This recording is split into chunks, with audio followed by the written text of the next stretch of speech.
Olá, meus amigos, estamos em live. Mais uma vez aqui numa live de segunda-feira, aqui no Facebook.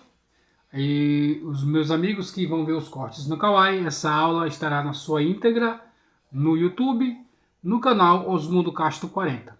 Peço a você que nos siga, comente, compartilhe e nos ajude a divulgar esse trabalho para as pessoas que gostam de estudar as Escrituras Sagradas. Sempre estamos aqui às segunda-feira, estudando o livro do Gênesis. E dessa feita é o Gênesis capítulo de número 17.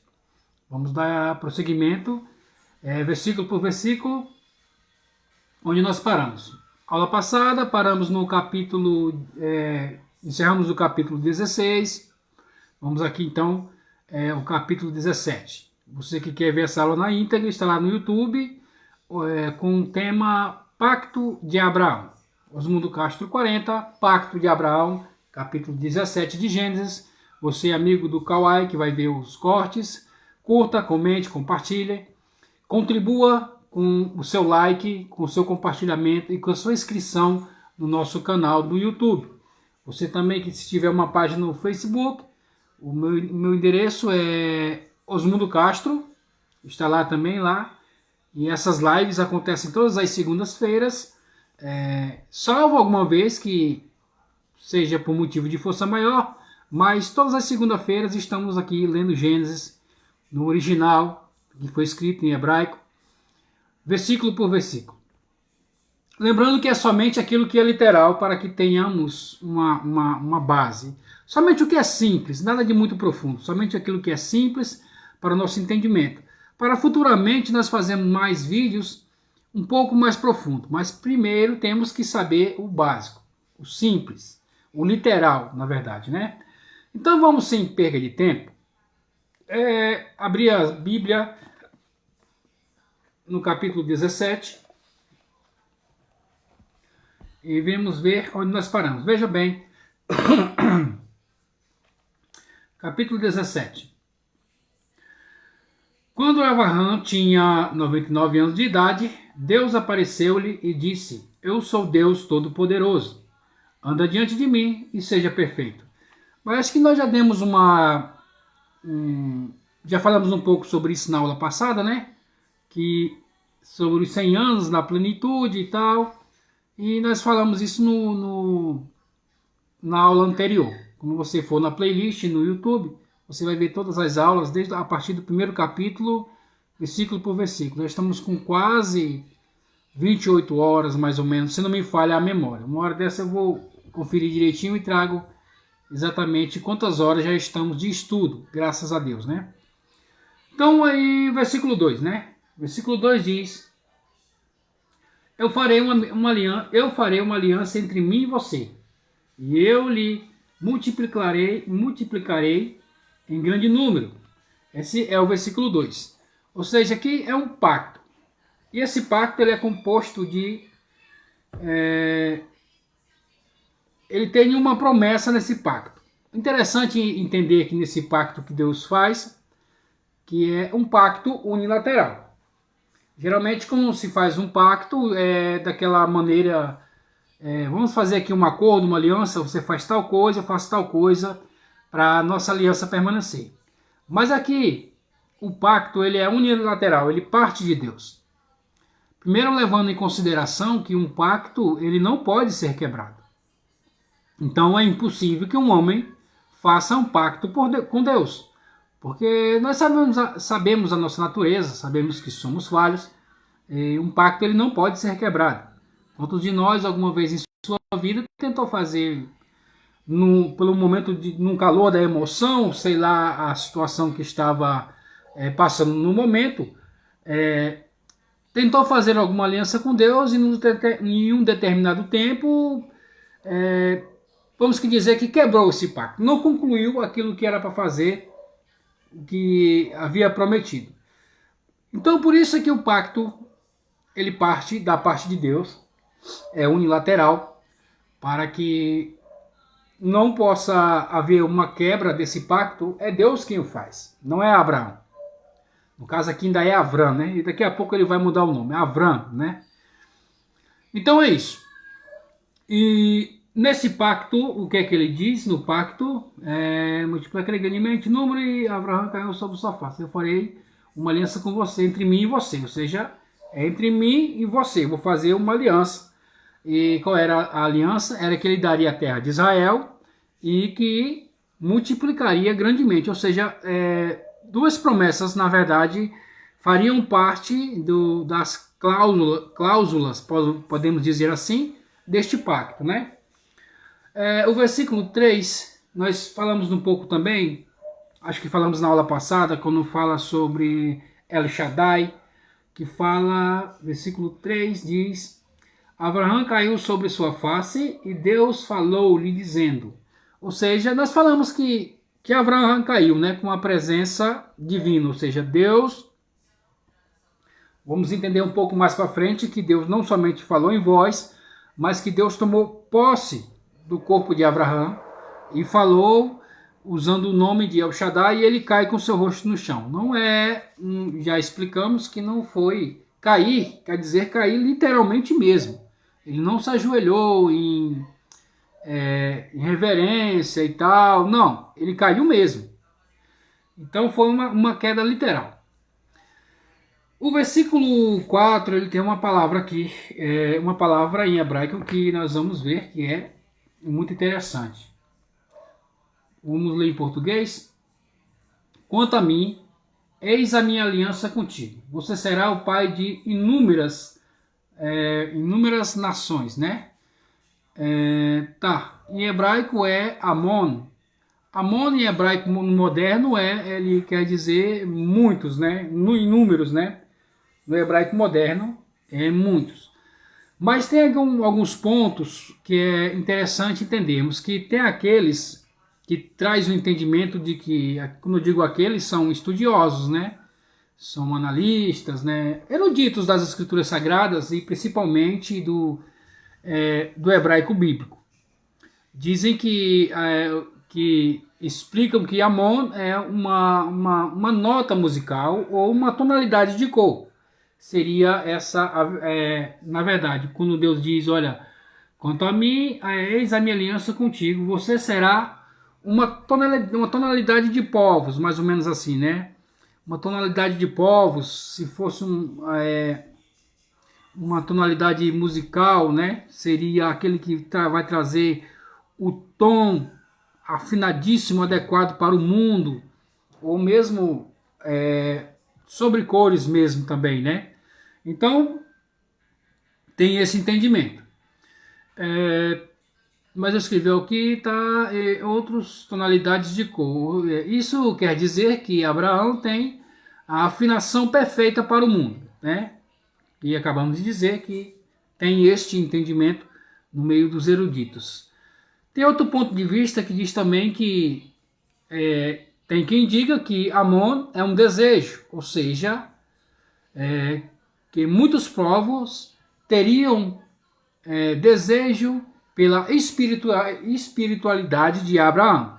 Então, Amon ele traz esses dois significados, e no hebraico bíblico, no hebraico moderno, Amon quer dizer muito, né? Muitos, inúmeros, né? Na verdade. Vamos para o versículo de número 5. Aqui há um jogo de palavras com o nome de Avram. Até então ele é Avram. Vamos ler o versículo. Você não mais será chamado Avram. O seu nome será Avraham, pois eu lhe coloquei como pai o pai de uma multidão de nações. Ou seja, aqui ele faz um jogo de palavras que antes o nome dele era Avram. Av quer dizer pai, né? Em hebraico, Av quer dizer pai. E Aram, nós estudamos já bem lá para trás, algumas horas já bem para trás, está lá na playlist. Aram era a cidade de Abraão. Então ele o seu nome era pai de Aram, ou seja, era pai de um povoado. E todos sabiam ali que ele era Ele começou a ensinar o monoteísmo em Harã, e aí nós já falamos um pouco sobre, bastante sobre isso, na verdade, né? Então ele era chamado, ele é Avram, ou seja, o pai de Harã. Aí Deus muda o seu nome para Avraham, que quer dizer Ave é pai, né? E Rosh é o mundo, né? Então seja pai de multidões. Melhor dizendo e explicando, não é mais o pai daquele pequeno povo, um povo pequeno. Agora ele vai ser o pai de muitas nações. Ou seja, vai ser o pai do mundo, né? Na verdade, podemos se dizer assim. E também tem outro ponto que diz que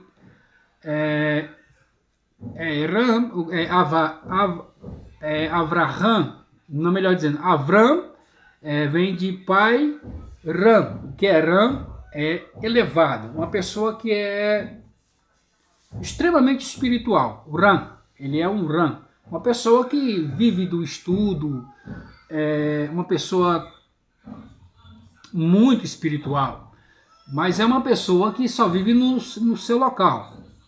Quem quiser, aquele tipo de pessoa que eu seja, que você diz, não, vai lá com Avram, que seja o pai elevado, que você vai ser curado, você vai ser abençoado. Ou seja, mas tinha que se deslocar até ele para ouvir suas palavras, a sua oração de cura, enfim, era extremamente espiritual, mas porém ele era mais, como é que nós podemos dizer, não era, vou usar as palavras corretas, como é que eu posso dizer, não era totalmente ao público, podemos se dizer assim, ele era mais reservado na dele, não saía muito assim, é um entendimento, que é pai elevado. Então Avraham vai estar presente no mundo, ou seja, quando Deus muda de Avraham, quer dizer que não é mais aquele pai elevado particular, agora é de todo o mundo. Todo mundo inteiro agora tem acesso a Avraham, porque não é mais Avram, é Avraham, ou seja, há um coletivo. Deus agora tira Avraham da sua particularidade e traz a ele para mostrar para o mundo os seus exemplos de fé, os seus ensinos, enfim, agora é Avraham, é para todos. Paramos no versículo 5, correto? Versículo 6. O versículo 6 é muito mais técnico, né? Eu multiplicarei o seu número enormemente, e lhe favorecerei dentre as nações, reis serão seus descendentes. Ou seja, Deus está continuando aqui falando o que vai acontecer com Avraham logo após a aliança que ele vai fazer com Avraham. Então é necessário essa aliança que ele faça com Avraham, para que ele possa ter, não vamos dizer um destaque, uma notoriedade, mas uma consagração, uma separação, né? Separando ele para um determinado propósito, um determinado objetivo, na verdade. O versículo 7 diz: eu sustentarei a minha aliança entre mim e você e seus descendentes, depois de você, através das suas gerações. Uma aliança eterna, eu serei Deus para você e para seus descendentes depois de você. Aqui é um fato muito importante que nós vamos falar. Ser o Deus para você, ou seja, somente eu serei seu Deus. Monoteísmo, serei um Deus para você depois dessa aliança. Já sendo específico e claro quanto ao monoteísmo. Não que Avraham já tenha sido um idólatra. Não. Na verdade, se formos botarmos os pingos nos is, na sua adolescência ele praticava idolatria. Afinal de contas, ele vivia com seu pai, que era um artesão de ídolos, na verdade. Então, ele fazia idolatrias. E Deus disse agora a Avraham: a nação que vai vir de você, ela não pode ser idólatra. Serei o seu Deus e para os seus descendentes. Serei o seu único Deus. Esse é o entendimento, né? Versículo 8. Para você e sua descendência eu darei a terra onde você está agora, vivendo temporariamente. Toda a terra de Canaã como herança eterna. E eu serei Deus para eles. Aqui é um ponto importante. Deus da terra de Israel, ou seja, a conexão do povo judeu é com Deus, é na terra de Israel. Ou seja, isso é muito interessante, porque a maior conexão de um judeu com Deus é a terra. Aquilo que é matéria não diz respeito à terra. Então, por que essa terra é tão importante? Porque essa terra ela traz consigo um poder, uma força muito grande, que é a terra de Israel. Com ela traz alguns perigos, mas vamos falar isso um pouco daqui a pouco. Porque esta é a conexão com o povo de Israel. Onde veio o Messias, né, Jesus, né, o Yeshua, de Israel. E quando ele voltar, para onde ele vai? Ele vai em Israel, onde vai ser estabelecido o seu reino, o seu trono, em Israel. Ou seja, Israel tem uma força sobrenatural, né? Transcendente, né? Acho que essa que é a palavra correta. Transcendente é a terra de Israel, que é a conexão do povo judeu. Quando nós lemos lá em Gênesis que Deus criou os céus e a terra, ele traz ali no sentido de que havia duas criações, céus e a terra, porque para nós que não temos vínculo, vamos dizer, vínculo de descendência, né, sanguíneo, né, com os judeus, qual é a nossa esperança? É que ele apareça nos ares. Mas o povo de Israel, qual é a esperança dele? É o Mashiach na terra, o Messias, Yeshua, na terra. Essa é a maior procura deles, ou seja, a ligação, a conexão do povo de Israel é com a terra de Israel, dada por Deus. Quando você vê essas lutas, tudo para defender a terra de Israel, não é por puro capricho. É porque a promessa da vinda do Messias, da volta do Messias, agora no caso a volta do Messias, é na terra de Israel. Eles aguardam o Messias na terra de Israel, onde serão as chamadas tribos perdidas, voltarão, retornarão, com a profecia, né? Retornarão para a terra de Israel. E é isso que Deus está prometendo para Abraão, na verdade, né? Que é o patriarca do povo de Israel. Mas ela tem um detalhe importante, que ela tem um perigo, ou seja, o perigo é que a conexão com a terra pode virar idolatria. Sim, pode virar idolatria. Por que pode virar idolatria? Pelo simples fato de que, por a terra de Israel ser uma terra abençoada, e ela tem um poder transcendente muito elevado, podemos dizer assim, então, aos que retornam à terra de Israel, começam a prosperar, e o perigo da idolatria está em pensar que o poder está na terra, e não em Deus.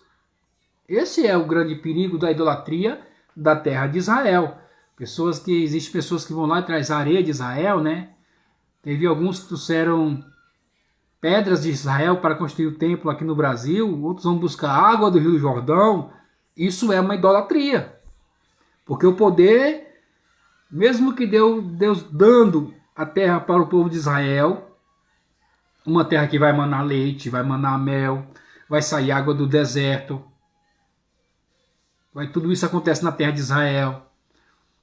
O Messias andou por lá, mas não é a terra em si. A idolatria em pensar que o poder está na terra de Israel. Não, o poder está no Deus da terra de Israel. Visitar lá como um turista e conhecer os fatos históricos, tudo bem. Agora, atribuir a terra como poderosa, aí já parte a uma idolatria, porque o poder está em Deus. Então, e muitos judeus que já ouvi alguns relatos, né? Judeus que vão para lá, que antes de chegar em Israel, vamos dizer, a religião que eles professam é o judaísmo, né? Todos sabem disso. O seu judaísmo estava impecável, mas quando chega em Israel, começa a prosperar, trabalhar, leite, mel, água do deserto, enfim, e quando ele se toca, ele diz, rapaz, a minha religiosidade, podemos dizer assim, né, não é mais como eu era fora. Aqui parece estar diferente. Alguns caem a ficha e se lembram. Por quê? Porque a terra é abençoada por Deus. Então aí está o poder. Aí está o perigo. Assim como o povo de Canaã. O povo de Canaã começou a idolatrar a terra, ou seja, aquilo que é matéria da terra, que saía da terra. Então, atribuindo isso ao poder da própria terra, quando na verdade o poder é totalmente de Deus. Então a terra, quando se fala que a terra tem esse poder, mas é um poder que vem de Deus. E se você não faz essa distinção adequadamente, você acaba cometendo idolatrias. Você vai lá e traz um punhadinho de areia, um frasquinho da água do Jordão, enfim, traz algum souvenir da terra de Israel. Mas o poder não está no souvenir que você traz. Não está naquela coisa que você trouxe de lá. Não. Você pode até trazer? Sim, pode, como uma lembrança. Tudo bem. Mas como uma espécie de amuleto de poder, isso é idolatria. Totalmente idolatria. E esse que é o grande perigo da terra de Israel a respeito desse assunto do versículo 8 que nós estamos lendo. Então esse é o perigo. E não custa nada lembrar que não, isso é um assunto para outra hora. Senão nós vai acabar fugindo do tema. Tá, então, versículo 8, né? Aqui no versículo 9, vamos apenas ler. Tá, versículo 9 diz assim: Deus disse a Abraão, já está com o nome de Abraão, né? E você deve guardar a minha aliança, você e sua descendência, através de suas gerações. Então vamos ler o versículo 11, certo? Versículo 10. Esta é minha aliança entre mim e vocês, e a sua descendência. Nas gerações posteriores, vocês deverão circuncidar todo o varão. Aqui fala da circuncisão. São termos técnicos, né? Vamos falar mesmo no versículo 11. Isso é o versículo 11. O versículo 11 diz assim: Vocês se circuncidarão através da carne do prepúcio, e esse será o sinal do pacto entre mim e você. Então este é o sinal do pacto, é a circuncisão. Agora nós vamos entender para que serve a circuncisão, porque o motivo da circuncisão, qual é o objetivo dela. Tá? A circuncisão significa que só você e seus filhos terão esse sinal no mundo. Aí surge outro problema, né? Porque o povo de Israel, nós sabemos da liturgia de circuncisão. Mas os árabes também agora vão se circuncidar, porque Ismael é filho de Abraão também e se circuncidou aos 13 anos também. E por que vai ter uma grande confusão? Nós vamos chegar lá agora. O que é que Deus está dizendo? Agora todos nós sabemos, já estudamos muito sobre isso, que Abraão tinha duas agendas, né?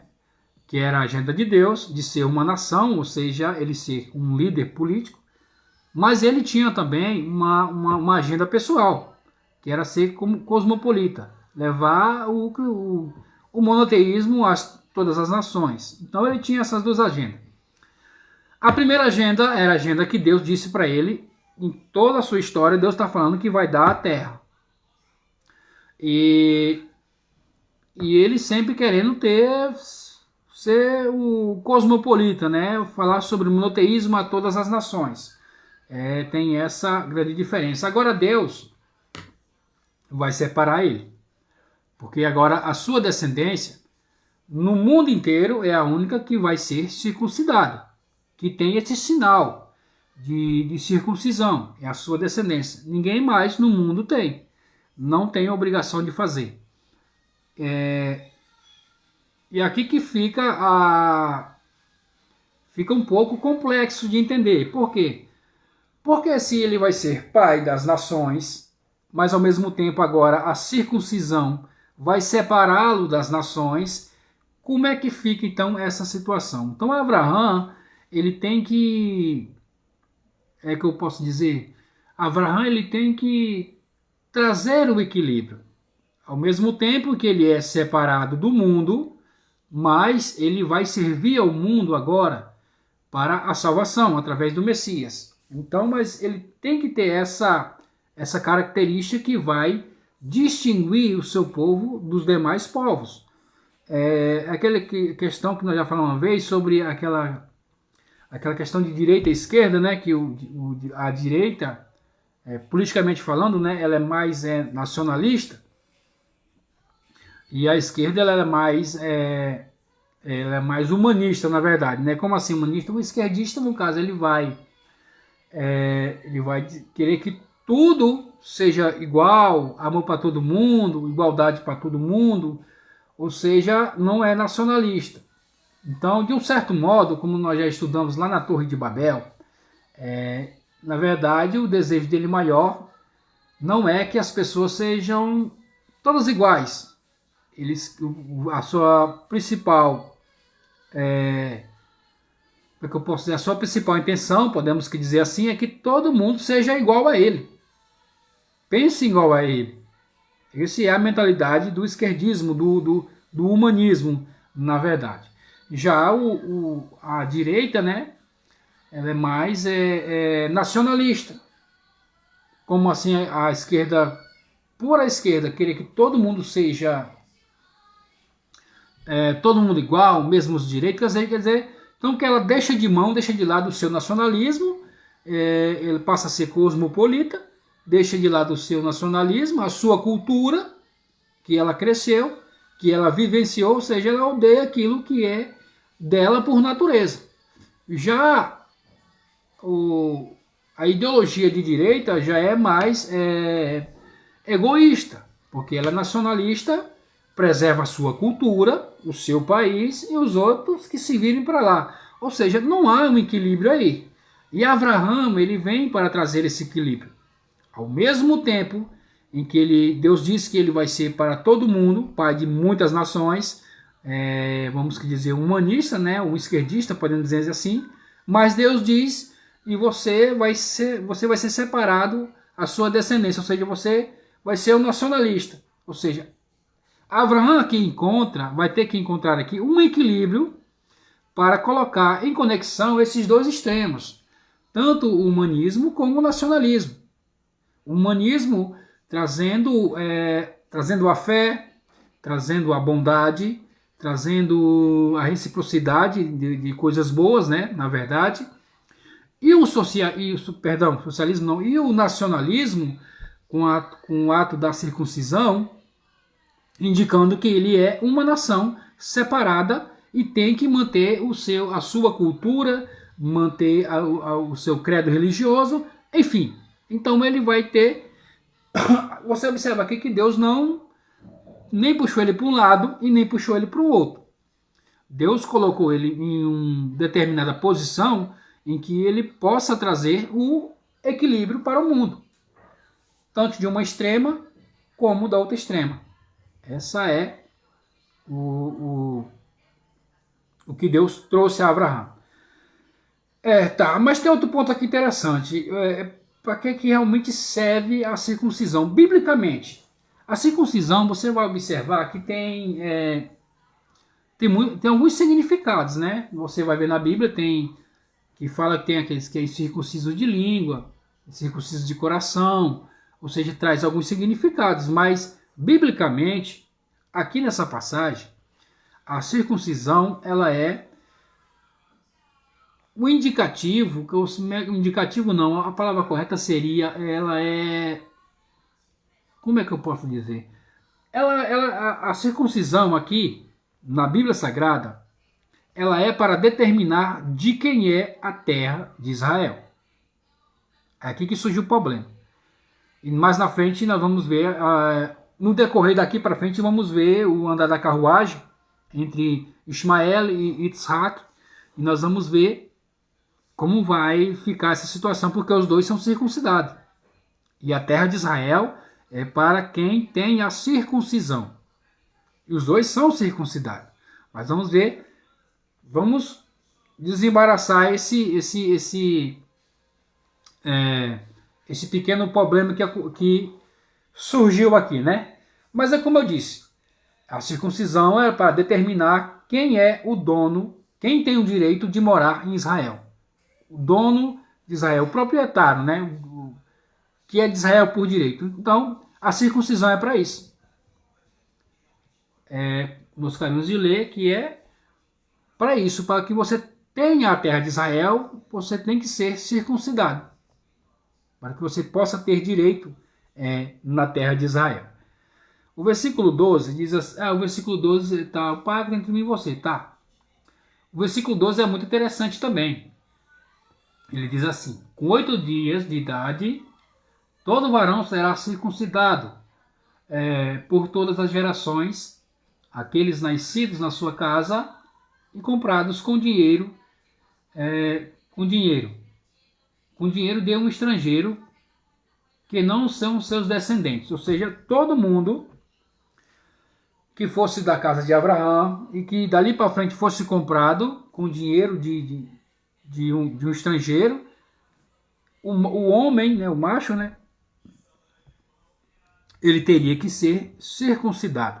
Mas o que chama a atenção aqui é a data escolhida para a circuncisão, ou seja, com 8 dias. Como nós já falamos em alguns vídeos, os números na Bíblia Sagrada são muito importantes. E esse número 8 em especial, ele é um número transcendente. Eu escrevi aqui, o oitavo dia o número o oitavo dia é a transcendência. Deus criou 7 dias. Cabe ao homem fazer a sua parte na criação do 8º dia. Ou seja, quando é este 8º dia? Nós já estudamos sobre isso.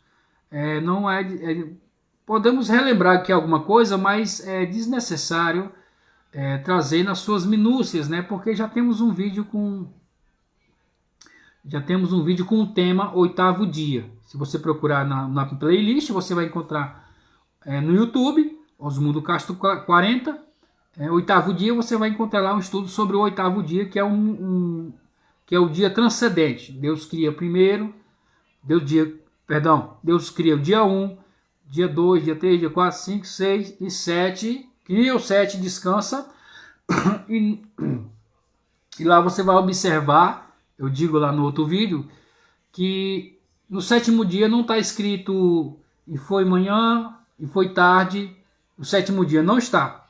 Isso quer dizer que o 7º dia ainda não acabou, estamos no 7º dia ainda. Por quê? Porque quando Deus descansa, é para que o homem possa cumprir a sua parte na criação. Ou seja, o homem ele é sócio na criação, coroa da criação, é sócio, ele tem parte na criação. Então agora a responsabilidade de criarmos o 8º dia é nossa. Aí nós vamos ver que mais para frente, acho que Deuteronômio fala na memória, entregue a Torá, que a entrega da Torá, a entrega da Bíblia, né, do Pentateuco, ela é uma intervenção divina no 8º dia, porque era para Deus estar descansando. E sempre vamos observar que Deus faz algumas intervenções que não era para ele fazer essas intervenções. Porque se o 7º dia ainda não acabou, isso quer dizer que era para Deus estar descansando. Descansando no sentido de... Não é no sentido de estar numa rede ou numa cadeira de balanço, não.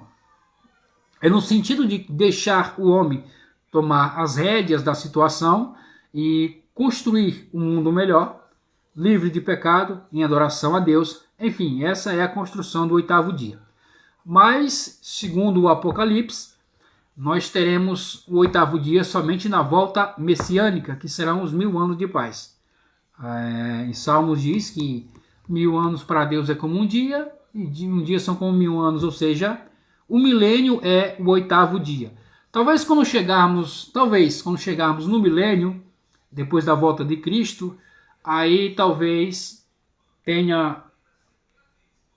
Deus diga, e foi manhã, e foi tarde, e foi noite, o 7º dia, porque já entramos no 8. Então, o 8º dia é algo transcendente, é uma conexão, como nós vamos ver um pouco mais para frente, qual é a correlação dessa transcendência com Yitzhak, né? Yitzhak. Vamos lá então, versículo 13, né? Versículo 12, todos os escravos, tanto nascidos na sua casa, isso é puramente técnico, vamos só ler para não ficar nada para trás mesmo, mas é totalmente técnico o versículo 13. Todos os escravos, tanto nascidos na sua casa, quanto os comprados, com o seu dinheiro, devem ser circuncidados. Esse será o meu pacto na sua carne, uma aliança eterna. Isso é eterno. Descendentes judeus têm que fazer a circuncisão. E aqui fala sobre escravos, comprados escravos, né?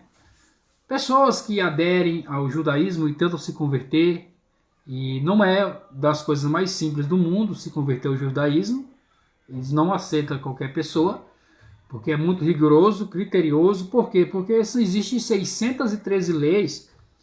É claro que nem eles cumprem todas as 613. Por quê? Porque tem leis que são para reis, tem leis que são para os sacerdotes, então tem leis que só podem ser aplicadas quando tiver o templo, né? O templo do Senhor. Então, em resumo, nem todas eles cumprem, mas pelo critério para que a pessoa, ao se converter ao judaísmo, não corra o risco de não cometer nenhuma das leis, então é muito raro, muito difícil uma pessoa, eles aceitarem a conversão de uma pessoa que não seja judeu.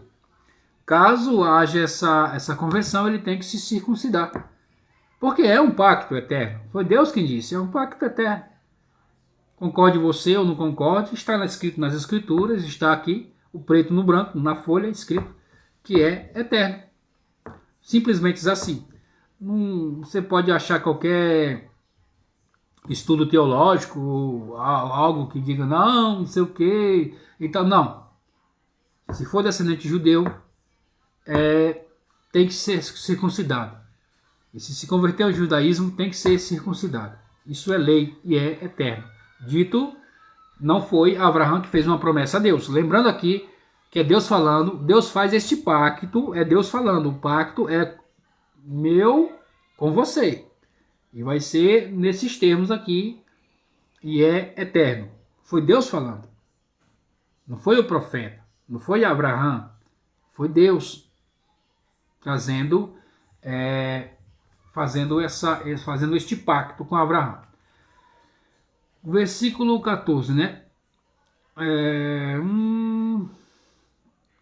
Versículo 14, tem um ponto aqui interessante, versículo 14. O varão incircunciso, ou seja, que não foi circuncidado, cujo prepúcio não tenha sido circuncidado, sua alma será cortada do seu povo, e ele descumpriu o meu pacto. O que é que isso quer dizer, ser cortado do meu povo? Não quer dizer que ele vai ser apedrejado, enforcado, fuzilado, guilhotinado. Não quer dizer isso. Ser cortado do seu povo, isso quer dizer que não se casará com uma judia. Ou seja, não é permitido que ele case com uma judia. Isso quer dizer que a alma vai ser cortada do meio do povo. Quer dizer isso, para que ele não tenha filhos. Um incircunciso pela lei judaica, não pode se casar com uma judia. Porque e mesmo que um judeu, seja qual motivo, ele não for circuncidado, então geralmente ele não tem a opção de escolha, né? Na verdade é o pai, né? Se o pai resolveu, se um pai judeu não vou circuncidar meu filho, não. Um pai mais moderno, né? Não vou circuncidar meu filho, não. Aí então ele não vai ter parte no povo de Israel. Por quê? Porque ele não vai ser permitido a ele, segundo a lei judaica, casar com uma judia. Ou seja, foi cortada. Foi cortada, a sua alma foi cortada do meio do povo. Isso não quer dizer que vai apedrejá-lo, matar, não. É simplesmente isso. Ele não tem o direito de se casar com uma judia, mesmo sendo judeu, se não for circuncidado. Ou seja, há um corte na alma, né? Versículo 16 diz assim. Versículo 15, isso, vamos entrar no versículo 15. Deus disse a Abraão: Sarai, sua mulher, não a chame pelo nome Sarai. Olha, veja bem. Sarai, sua mulher, não a chame pelo nome Sarai, pois Sara é seu nome. Aqui é muito interessante isso daqui. Porque o que quer dizer Sarai? Sarai, lembrando a você também, temos esse estudo, está lá para trás. Sarai não era o nome de Sara. Sarai quer dizer minha princesa. Era Abraão que chamava ela de minha princesa.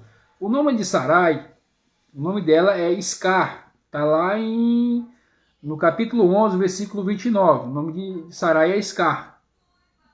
E Deus disse, e Abraão chamava ela de Sarai, ou seja, chamava ela de uma maneira carinhosa, né? De minha princesa, né? E Deus disse para ele, não se chamará lá mais Sarai, se chamará Sara, princesa de todos. Não é só sua. Ela não é mais sua princesa. Ela vai ser a princesa do mundo. Porque dela vai vir o Mashiach, o Messias, né? Então, não chame ela mais de minha princesa. Chame ela de princesa. Sara, princesa. Porque vai ser a princesa do mundo. Prosseguindo, né? Aqui ele vai dar as bênçãos para ela, né?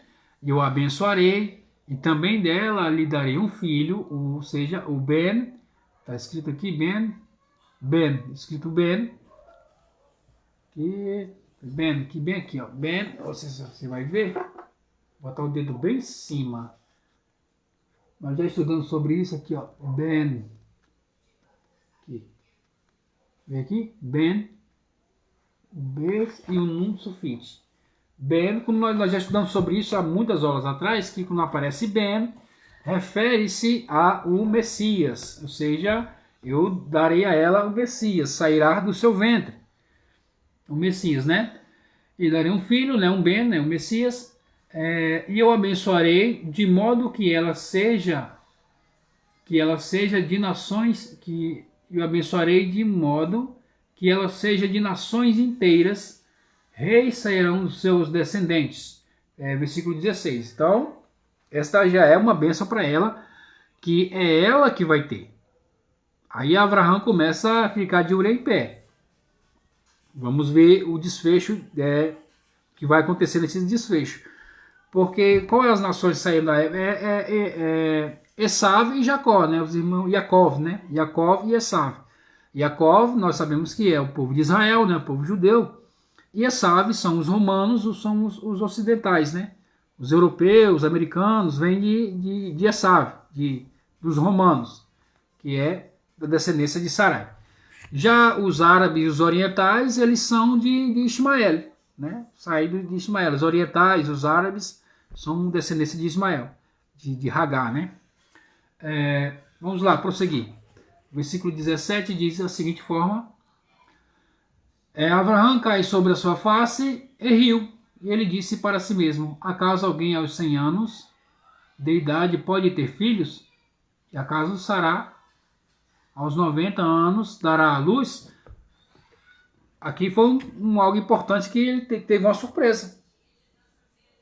E a palavra de Deus qual vinha a ele foi no sentido de um modo tão transcendente que ele cai novamente. Porque por causa da presença da Shekinah do Eterno. Está falando de algo transcendente que logo, logo já vai dizer o nome de Yitzhak, né? Daqui a pouco. Então, nós vamos entender o que quer dizer Yitzhak. Tá? Então, o que ele diz no versículo 18? Ele diz assim: Abraão disse a Deus: tomara que Ismael viva diante de ti. Viva diante de ti, versículo 18. Né? Veja bem, Abraão já estava há 13 anos ensinando Ismael. Ele já estava com 99 anos de idade. Aqui tem um forte indicativo que tudo que Abraão queria era Ismael. Ismael é o natural, já falamos sobre isso na aula passada, que Ismael ele é tudo que Abraão queria. O Ismael ele é que vai levar o monoteísmo para o mundo. E Abraão passou 13 anos de sua vida ensinando ele os princípios do monoteísmo, ensinando ele, preparando ele para a sua jornada. Porque quando Abraão recebe essa notícia, por isso o nome Yitzhak, porque o nome de Yitzhak quer dizer riso, né? Que vem de Tisro, riso, ou seja, quando há um riso? Há um riso quando algo inesperado acontece. Alguém está aí, de repente tromba num poste, bate na parede, aquilo foi tão surpresa que você começou a dar risada, ou seja, você se surpreendeu, ou seja, Yitzhak é a surpresa do mundo. Algo que vem de surpresa e vai causar riso. Por isso que ele riu, ele ficou tão surpreso que ele riu. Ele não esperava aquilo. E a ficha caiu e ele disse: Ismael, tomara que Ismael viva.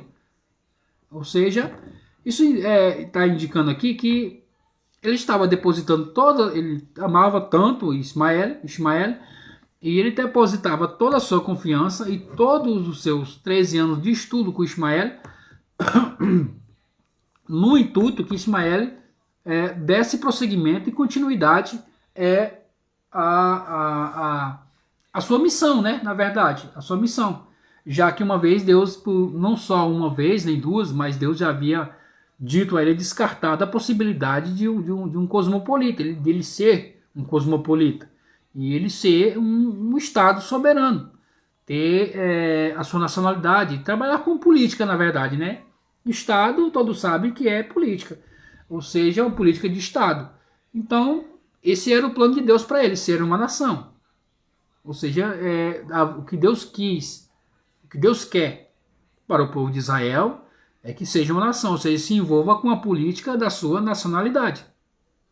Ismael, você vai observar, um pouco mais para frente vamos entrar mais em detalhes, então não vamos aqui dar um spoiler, mas vamos deixar um pouco mais para frente. O versículo 19 diz assim, versículo 19, e Deus disse, de fato, a sua mulher será Sarai, e dará à luz a um filho, e você deve chamá-lo Yitzhak. Eu guardarei a minha aliança com ele, como um eterno tratado para seus descendentes depois dele. Ou seja, Deus disse, olha, a terra vai ser de Yitzhak, é dele. O meu pacto é com ele, não é com Ismael. E Sarai, sim, ela vai ter um filho. Aos 90 anos, ela vai ter um filho. Ela vai amamentar. E Sara vai amamentar. E vai ser abençoada. Então, a minha aliança, quem sabe com o entendimento que dá aqui, quando Deus dá essa dura em Abraão, que Abraão talvez tenha dito que estivesse esperando que o herdeiro seria Ismael. Mas Deus disse, não, o meu pacto é com Yitzhak. E ele como um eterno, e vai ser com ele como um eterno tratado para seus descendentes depois dele. É um tratado eterno, é Isaac. Né? Vamos trazer em português. Yitzhak é muito difícil de pronunciar, né? Isaac. Vai ser com ele, não vai ser com Ismael. Ou seja, Abraão estava esperando que seria com Ismael, mas Deus não é o Ismael, vai ser Sara. Vou abençoar Sara, o filho vai sair de Sara, é verdade que vai sair dela, de fato, né? A sua mulher, Sara, dará à luz a um filho, né? Daqui nesse mesmo período, nesse mesmo tempo, né? Que seria um ano depois, aí que Abraão já estaria com 100 anos, na sua plenitude, como já estudamos em aulas passadas. E o que é Isaac? Isaac, ele é a transcendência, né? Na verdade. Aquilo que veio de surpresa para o mundo. Porque Isaac, riso, né? Que é a transcendência, aquilo que vai trazer riso, felicidade para o mundo, vai ser Isaac. Yitzhak, um nome difícil, mas vai ser ele. Ele é a transcendência do mundo, é Yitzhak. E é ele que vai trazer o riso para o mundo. Tá. E com respeito a Ismael, Deus falando agora com Ismael, né? Eu também te ouvi, e eu abençoarei e o farei frutífero, aumentando bastante o seu número, e ele será pai de 12 príncipes. Aqui é importante falamos, 12 príncipes, e farei dele uma grande nação. Aqui, versículo 21. Mas guardarei a minha aliança com Isaac, e a quem Sará dará luz para ti nessa época, no próximo ano, ou seja, quando ele tivesse com 100 anos. Aqui está o grande detalhe. Nós observamos que no começo da profecia, né, da promessa do pacto, Deus promete duas coisas a Abraão: a terra, e promete multiplicar ele bastante. Essas duas bênçãos seriam de Yitzhak, né, que Yitzhak nasceria. Mas Abraão, ele clamou por por Ismael. E disse: Ismael. Aí Deus disse: não, eu ouvi a tua voz. Então o que é que Deus faz? Ele divide a promessa da aliança para os dois. Ele dá a multiplicação de muitos povos para Ismael e a terra para Yitzhak. Ou seja, Yitzhak tem por lei, por direito, dado por Deus, a terra. Ismael será, no caso, é a multiplicação de muitas nações. E aqui fala que, o importante, que fala que é 12 príncipes. O que são príncipes? Príncipes são 12 nações, né? Ou seja, comandarão 12 nações diferentes. Já os descendentes de Abraão são 12 tribos. Tribos quer dizer mais família, né? Reunido em um local só. Essa é a grande diferença entre tribo e príncipes. Príncipe é para o mundo todo. E tribo é só uma nacionalidade, um único local. Então, a multiplicação de povos vai para Ismael e a da terra vai para Yitzhak, que é o principal herdeiro, na verdade, o legítimo herdeiro, né, de Abraão, porque é filho de Sarai. E nós vemos que foi por isso que, por causa que Abraão clamou, que Ismael recebeu a promessa da multiplicação e não da terra. E você observa que Ismael não está nem aí para a terra. O negócio dele é difundir, expandir o islamismo, enfim, o monoteísmo cosmopolita, né? Na verdade. Não tem nada a ver com a terra. Agora, Yitzhak tem. Lemos o versículo 22 agora, né? Tá, vamos só concluir a leitura. Que hora é? Tá, vamos só concluir a leitura aqui, senhores. Para nós. Na próxima aula vai estar muito interessante. Nós vamos entrar na próxima aula, no próximo capítulo, mas vamos só concluir a leitura. Tá? Quando terminou de falar com ele, Deus foi embora de Abraão. E Abraão tomou seu filho Ismael e todos nascidos na sua casa, e todo comprado por dinheiro, todo varão em sua casa circuncidou a carne do seu prepúcio, bem no dia em que Deus lhe falou. Bem no dia, isso é, bem no dia que Deus lhe falou, ou seja, no mesmo dia. Abraão tinha 99 anos quando foi circuncidado a carne do seu prepúcio. O seu filho Ismael tinha 13 anos quando a carne do seu prepúcio foi circuncidada. Bem nesse dia foram circuncidados Abraão, Ismael e seu filho. Todos os homens de sua casa, tanto os nela nascidos, como aqueles comprados por dinheiro de um estrangeiro, foram circuncidados com ele. Ou seja, aqui fala que Deus saiu de Abraão. Aquilo no começo que o Espírito de Deus estava pairando sobre Abraão. E de repente ele sai de Abraão. Ou seja, vemos que o Espírito de Deus, ele, para trazer esse pacto, essa aliança com Abraão, ele tomou o corpo de Abraão. E aí ele disse, não disse que ele foi embora, que ele saiu, ele fala que ele deixou Abraão, ou seja, saiu do corpo de Abraão e deixou as promessas cumpridas. E após sair, Abraão faz a sua circuncisão. E aí nós, a partir de segunda-feira que vem, vamos entrar no capítulo de número 18. Já é o 18, vamos só confirmar se tem mais algum versículo anterior. Não, já vamos entrar diretamente no versículo 18. No capítulo 18, perdão, de Gênesis. E muito obrigado por você estar até aqui comigo. Muito obrigado pela sua companhia. Segunda-feira que vem tem mais. Muito obrigado. Fique bem, fique em paz e fique com Deus.